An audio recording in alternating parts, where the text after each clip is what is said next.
Justin Trudeau has fired a lot of ministers today, admitted his government is broken.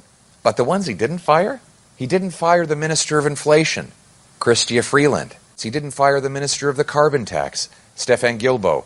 And he did not fire the one minister who is most responsible. That minister is the Prime Minister, and he needs to be fired and replaced with a new, common-sense, conservative Prime Minister. And that Prime Minister will be me. Yes. That is Pierre Poilievre, of course, saying exactly what you would expect him to say after the cabinet shuffle that happened earlier today. It was, of course, initially expected to be a fairly minor shuffle, but obviously turned into a massive cabinet shuffle. 2/3 of portfolios going into new hands.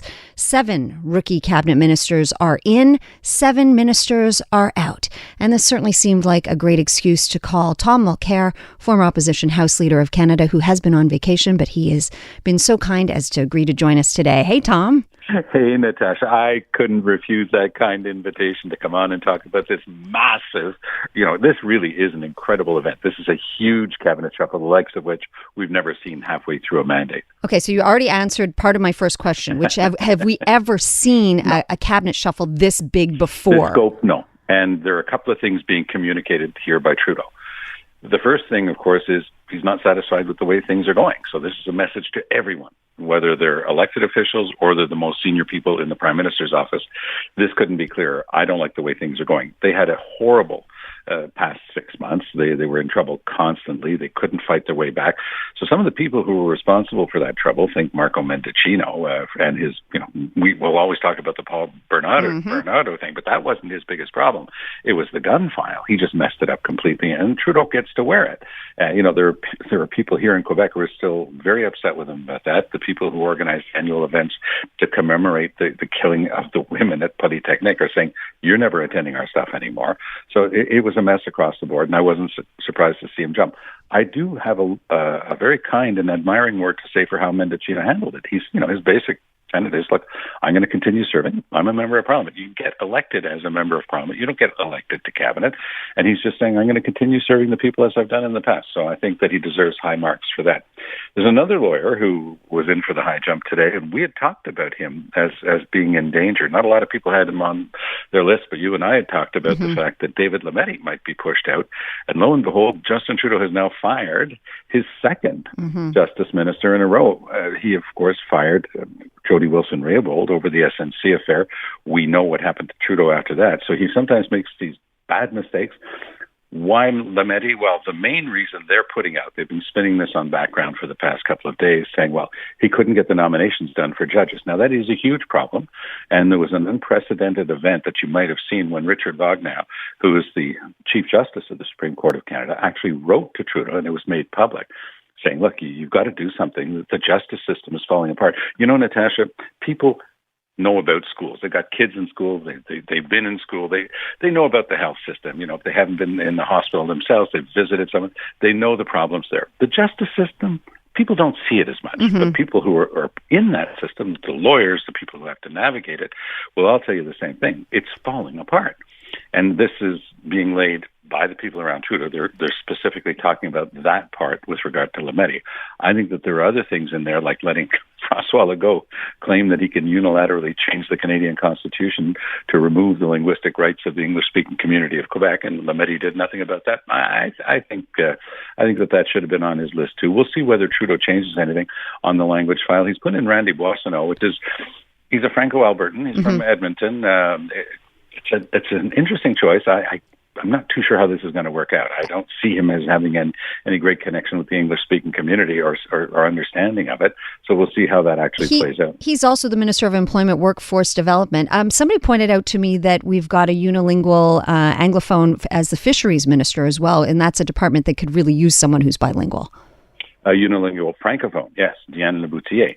Okay, but they're going to be having to deal in Halifax and places where you're going to need. There's going to be some of that, but I mean, if you look at the cabinet, there are quite a few people around the table who don't speak a word of French. So on the English side of Canada, they're going to say, "Well, this is unusual and unacceptable. This woman doesn't know how to speak English," and she really doesn't. She's picked up, I'm sure, quite a bit since she's been in Ottawa. And she's been there with Trudeau since at least 2015. What do you make of Revenue? What do you make, Tom, of there so many francophones holding on? I mean, to me, that tells me automatically he's like clinging on to Quebec with gripping white knuckles.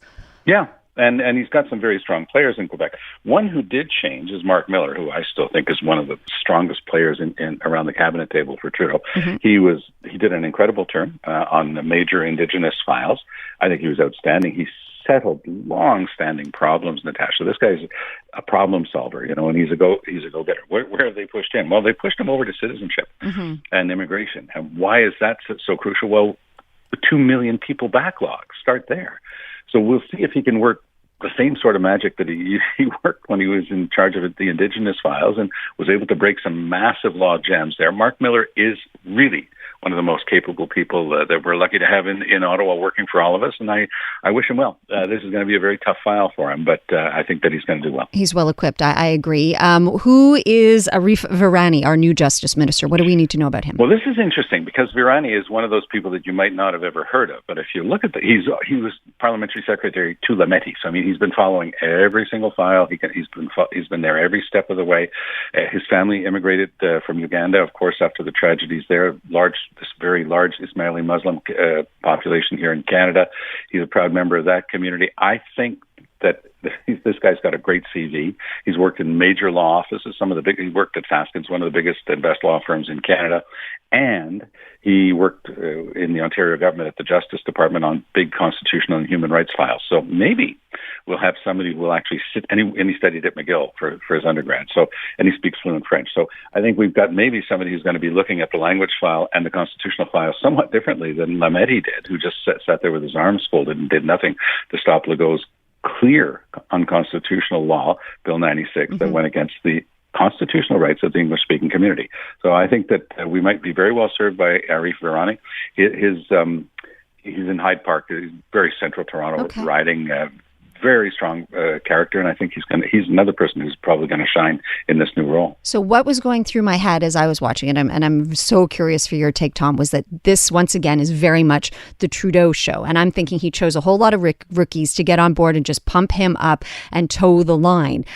Do you agree? And is that going to fly with Canadians right now when they're feeling, disenchanted with the current government?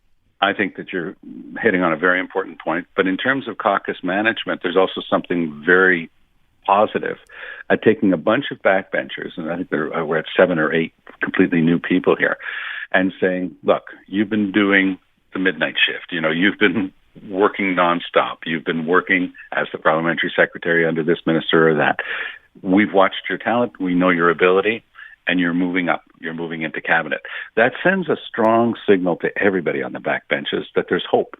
Because what you often see, Natasha, is that a cabinet shuffle is a game of musical chairs. So we take this minister, we put him there, we put her here, and you move them around like that because you don't want to create expectations. But Trudeau's making a bold move here. And this is the type of typical Trudeau move. When something massive is happening out there, I remember when he had the We Charity scandal, he prorogued Parliament, and he knew that he was going to get a lot of blowback for that, but he knows how to play the game. He knows where all of the emergency handles are.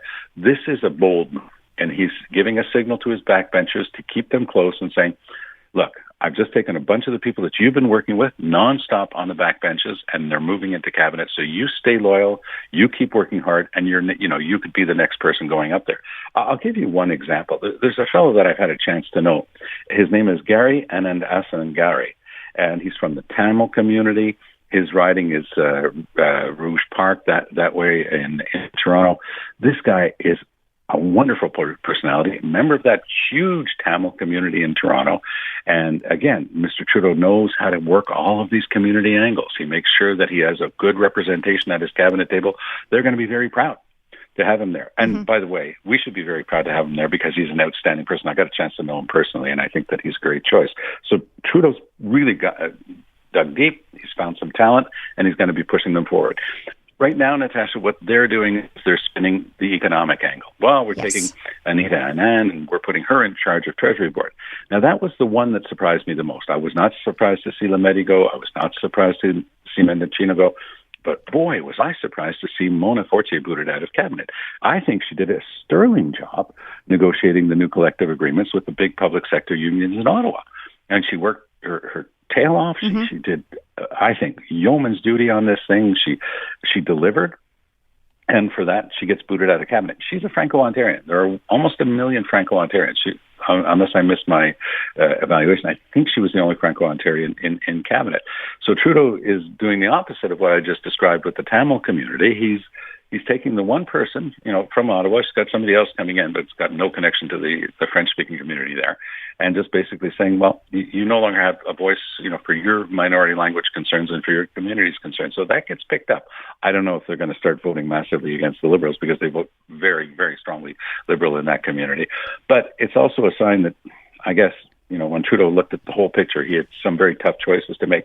And speaking of that, I'd be remiss if I didn't say that, for the David Lamettis of this world, even though we can have big disagreements about this choice or that decision or how they handled this file, it's very tough on a human level what Mendicino and Lametti and the others are going through today. And, we've got to realize that too and acknowledge it as we talk about all this. Yeah, they've lost their jobs. I mean, and that's an incredibly difficult position to be in. I want to say that this cabinet shuffle does meet the gender and diversity. It ticks that box. Those goals have been met. Very much so. Before we run out of time, the last two things I wanted to, and we're already late, but the two things I want to touch upon quickly are any surprises on who's staying in place and when now do you think we're going to be headed to an election?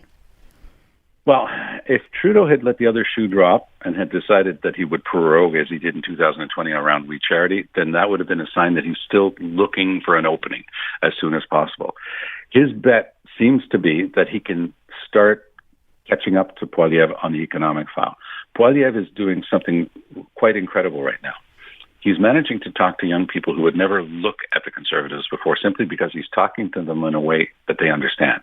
He's saying, look, you're the first generation of Canadians who are going to have less than your parents. Your chances of owning your own home are slim to none. And it's because of, and he'll always just fill in the blanks, say Justin Trudeau, just inflation and all the rest of it. So this is what Trudeau's trying to fight against here. Is he going to an election as soon as he possibly can? Does he think he could win one now? Perhaps a minority, but he knows he won't win a majority as things now stand. That's what this big reset is about, Natasha. As far as I'm concerned, this is his last, this is his 3-point jump shot at the buzzer. He's trying to see if he can make this thing kick back into life with new blood. That's the number one play here. I love cabinet shuffles, and I love talking to you. Thank you so much for your time, Tom. What a pleasure. It's great to talk to you. All the best, Natasha. Have a great rest of your summer. We'll talk to you in August. That is Tom Mulcair. And again, yes, he will be back with us in August.